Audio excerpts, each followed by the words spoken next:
Well, I think the best way to build a blog is to just be consistent. I know some bloggers that start out, with the idea that they can blog, say, 3 times a week, Monday, Wednesday, Friday.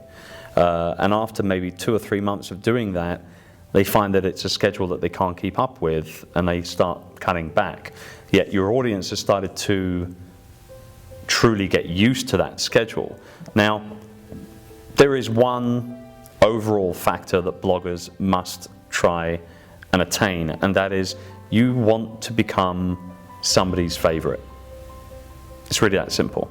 And actually, it's not just blogging, it's podcasting, it's any kind of content creation at all.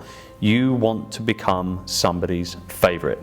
And to be able to do that, you've got to be consistent. And that's really the real secret that's not so secret in the blogging world of creating and building a popular blog, is to truly be as consistent as you possibly can. So if you say you're going to blog on a Tuesday and a Friday, make sure that you've got a new blog post going live every Tuesday and every single Friday without fail, because your readers will actually be waiting for it. Not so long ago, one of my podcast episodes, and I podcast every Friday, one of my podcast episodes didn't upload properly, and I was traveling and I didn't see the email letting me know, and so I don't check email at all on weekends, so I didn't even see it until Monday morning. And then I realized, oh no, my podcast didn't go out on Friday. And I actually had tweets from my listeners saying, where's the podcast? What's going on? So they're waiting for the content. And so that's the secret, is to really be as consistent as possible.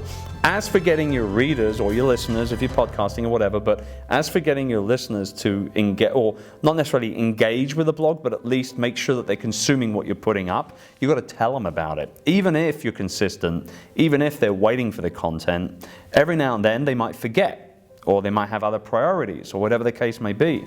And so you've got to tell them about it. And the easiest way to do that is to build an email list of subscribers.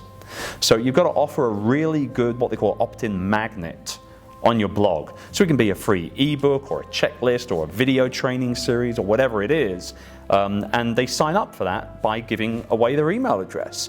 But now whenever you create new content in the future that you know they're going to be interested in, you then have the right to email them for as long as they unsubscribe. You have the right to go ahead and email them and tell them that there's new content on the blog. So my blog readers, they get 2 emails a week from me. They get one when I publish a blog post, and then another one at the end of the week when I publish a podcast episode. And that's the way I engage. And people know that they can reply to me via email whenever they want. They know that they can reach out and tweet me whenever they want on Twitter. I'm not a big user of Facebook, but I am a massive Twitter guy.